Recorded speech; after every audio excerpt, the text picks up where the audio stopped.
तो मेरे प्यारे बच्चों, आप सब कैसे हैं? मैं उम्मीद करता हूँ मेरे प्यारे बच्चों आप सब स्वस्थ होंगे। आज का जो हमारा टॉपिक है क्लास 12th ज्योग्राफी। मेरे प्यारे बच्चों, क्लास 12th का जो चैप्टर नंबर 1 है मेरे प्यारे बच्चों, उसका ज्योग्राफी ऑब्जेक्टिव प्रश्न लेकर के आ रहे हैं मेरे प्यारे बच्चों।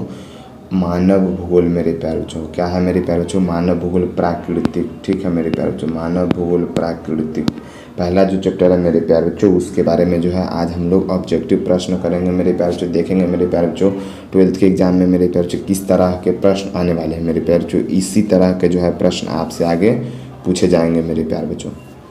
ठीक है मेरे प्यारे बच्चों, अब चलिए हम अपने प्रश्न की ओर बढ़ते हैं मेरे प्यारे बच्चों। और पहला जो हमारा प्रश्न है मेरे प्यारे बच्चों, आप लोग देख पा रहे हैं। पहला प्रश्न क्या है? वायुमंडल में सबसे अधिक मात्रा में कौन सा गैस पाया जाता है? मेरे प्यारे बच्चों, बहुत ही इंपॉर्टेंट प्रश्न है मेरे प्यारे बच्चों। ऐसे प्रश्न को जो है मेरे प्यारे बच्चों आपको छोड़ना नहीं है मेरे प्यारे बच्चों। सबसे अधिक मात्रा में कौन पाया जाता है मेरे बच्चों? नाइट्रोजन पाया जाता है, ऑक्सीजन पाया जाता है, कार्बन डाइऑक्साइड पाया जाता है, या फिर हाइड्रोजन पाया जाता है मेरे प्यारे बच्चों। सबसे अधिक मात्रा में कौन होता है? याद रखिएगा मेरे प्यारे बच्चों, सबसे अधिक मात्रा में नाइट्रोजन होता है। सबसे अधिक मात्रा में कौन सा गैस पाया जाता है मेरे प्यारे बच्चों? तो आपको याद रखना है क्या सबसे अधिक मात्रा में कौन पाया जाता है मेरे प्यारे बच्चों? नाइट्रोजन। कौन पाया जाता है मेरे प्यारे बच्चों? नाइट्रोजन पाया जाता है। वायुमंडल में कितना परसेंट होता है? तो याद रखिएगा 78%। नाइट्रोजन वायुमंडल में कितना होता है? 78%। अगर ऑक्सीजन पूछ देगा मेरे प्यारे बच्चों तो 21%। ठीक है मेरे बच्चों, ऑक्सीजन पूछ देगा तो कितना मिलेगा मेरे प्यारे बच्चों? 21% ऑप्शन होगा, नहीं तो ऑप्शन में 20 पॉइंट कुछ होगा। ठीक है मेरे प्यारे बच्चों, ऐसे 21% देता है मेरे प्यारे बच्चों। कितना हो जाएगा? ऑक्सीजन जो है 21% है। और कार्बन पूछेगा मेरे बच्चों तो 0.0 कुछ परसेंट है। ठीक है मेरे प्यारे बच्चों, कार्बन।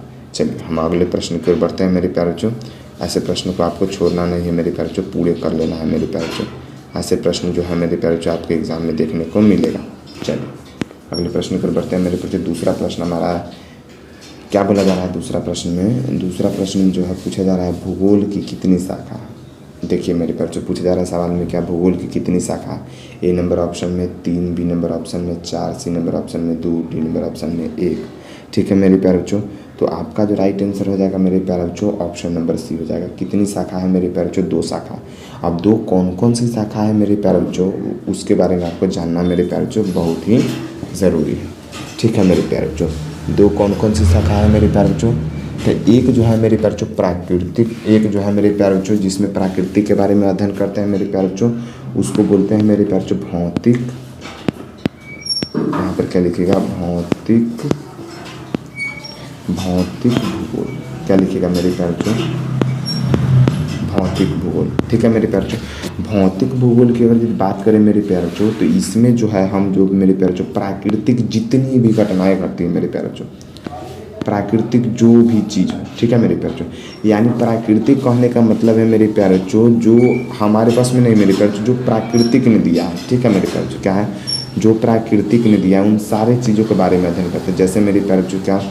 जैसे जल हो गया, जल के बारे में अध्ययन करना। जल के बाद हो गया मेरे प्यारे बच्चों क्या? वायुमंडल। वायुमंडल को भी हमने नहीं बनाया मेरे प्यारे बच्चों, वायुमंडल हो गया, धरातल।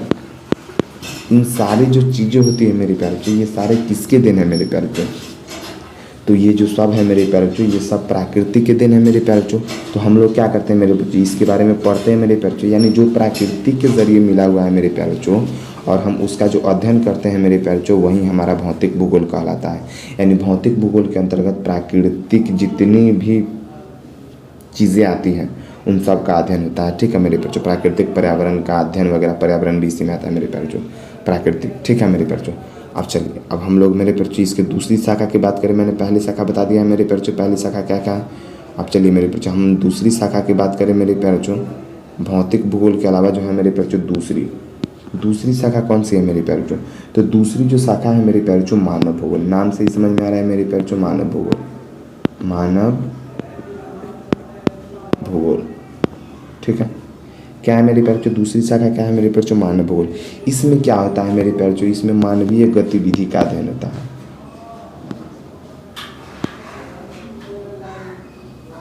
किसके बारे में अध्ययन होता है मेरे प्यारे बच्चों? इसमें जो अध्ययन होता है मेरे प्यारे बच्चों, मानवीय गतिविधि। किसके बारे में अध्ययन होता है मेरे प्यारे बच्चों? मानवीय गतिविधि। चलिए मेरे बच्चों, गतिविधि। ठीक है। किसके बारे में अध्ययन होता है मेरे प्यारे बच्चों? तो इसमें जो अध्ययन किया जाता है मेरे प्यारे बच्चों, मानवीय गतिविधि के बारे में। मानव द्वारा जो जो बनाया गया है मेरे बच्चों, जैसे मशीनरी देख लीजिए, ठीक है मेरे बच्चों। मशीनरी क्या है मेरे बच्चों? मानव द्वारा बनाया गया। उद्योग की बात करें, उद्योग क्या है मेरे बच्चों? मानव द्वारा बनाया गया है। यानी ये जो सारी जो चीज़ें हैं जो मानव द्वारा बनाया गया है उसके बारे में अध्ययन करना मेरे बच्चों मानवीय भूगोल के अंतर्गत में आता है, ठीक है मेरे बच्चों। सामाजिक कार्य हो गया मेरे बच्चों, ये सारी चीज़ क्या है मेरे प्यारे बच्चों? तो ये जो सारी चीज़ें हैं मेरे प्यारे बच्चों, ये सब क्या हो गया? मानवीय भूगोल के अंतर्गत में आ गया। चलिए अगले प्रश्न की ओर बढ़ते हैं मेरे प्यारे बच्चों। इन प्रश्नों को मेरे प्यारे बच्चों आपको छोड़ना नहीं है मेरे प्यारे बच्चों। पूरे प्रश्नों को मेरे प्यारे बच्चों क्या करना है? अच्छी तरह से मेरे प्यारे बच्चों इसको देख लेना है। ऐसे ही प्रश्न जो है मेरे प्यारे बच्चों आपको एग्जाम में देखने को मिलेगा मेरे प्यारे बच्चों।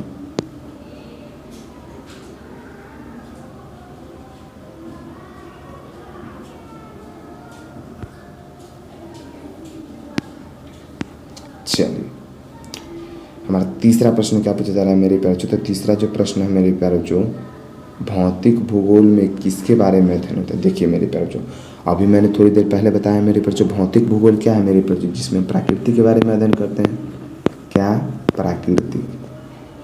अभी मैंने बताया यानी प्राकृतिक से जुड़ा जो भी चीज़ हो, आंधी हो, ये सब क्या है? सब प्राकृतिक है। आंधी, तूफान, जल, ये सब क्या है मेरे प्यारे बच्चों? तो ये सब तूफानी है। ये सब तो हमारे हाथों में है नहीं मेरे प्यारे बच्चों। तो इन सारी चीज़ों के बारे में अध्ययन करना क्या कहलाता है? क्या मानवीय गतिविधि? नहीं भैया, ये तो मानव द्वारा किया जाता है। सामाजिक कार्य है? नहीं भैया, ये भी क्या है? ये सब मानवीय गतिविधि में आ गया मेरे बच्चों। संपत्ति के बारे में ये भी नहीं है मेरे बच्चों। केवल और केवल क्या हो जाएगा मेरे बच्चों? ऑप्शन नंबर 1 प्राकृतिक पर्यावरण। यानी प्राकृतिक पर्यावरण के बारे में जो भी कार्य होता है मेरे प्यारे बच्चों, वो सब क्या होता है? वो सब जो है मेरे बच्चों भौतिक भूगोल के अंतर्गत आता है। किसके अंतर्गत आता है मेरे प्यारे बच्चों? भौतिक भूगोल के अंतर्गत आता है मेरे प्यारे बच्चों। सारे प्रश्नों को अच्छी तरह से मेरे प्यारे बच्चों याद रख लीजिएगा। अगले प्रश्न की ओर बढ़ते हैं मेरे बच्चों, देखते हैं मेरे बच्चों का हमारा अगला प्रश्न क्या है।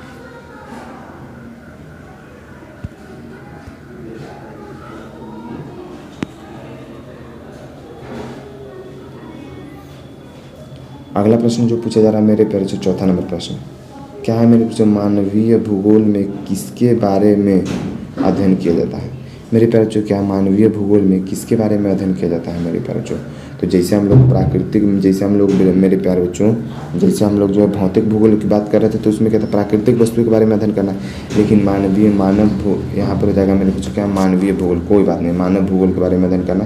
यहाँ पर मानवीय भूगोल, मानवीय भूगोल हो जाएगा मेरे बच्चों। मानवीय भूगोल में किसके बारे में अध्ययन किया जाता है? याद रखिए, प्राकृतिक पर्यावरण के बारे में नहीं मेरे प्यारे बच्चों। क्या? मानवीय गतिविधि के बारे में। किसके बारे में मेरे प्यारे बच्चों? मानवीय गतिविधि के बारे में।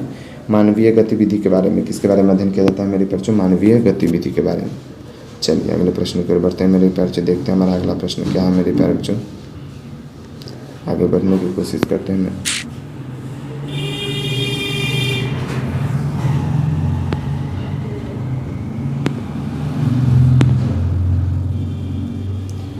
पांचवा प्रश्न है मेरे प्यारे बच्चों। पांचवा प्रश्न क्या बोला जा रहा है मेरे प्यारे बच्चों?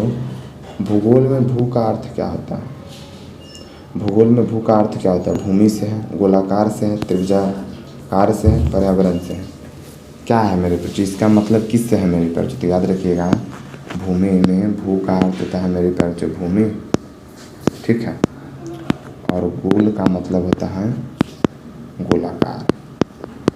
गोलाकार, चूँकि हमारा पृथ्वी क्या है मेरे बच्चों? गोलाकार। तो भू का अर्थ हो गया भूमि और गोलाकार का अर्थ क्या हो गया? गोला का मतलब क्या हो गया मेरे प्यारे बच्चों?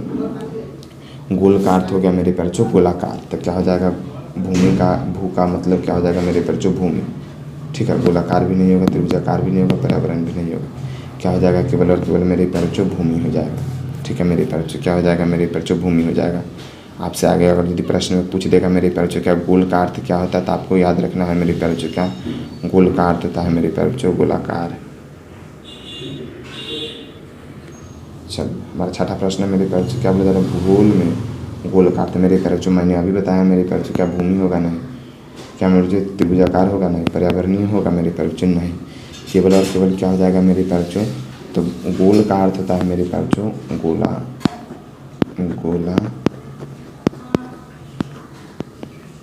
कार। गोल का अर्थ क्या हो जाएगा मेरे प्यारे बच्चों? गोलाकार। गोल का अर्थ क्या हो जाएगा मेरे प्यारे बच्चों? गोलाकार। गोल का अर्थ क्या हो जाएगा मेरे प्यारे बच्चों? गोलाकार हो जाएगा, ठीक है मेरे प्यारे बच्चों। फिर मिलते हैं अगले वीडियो में।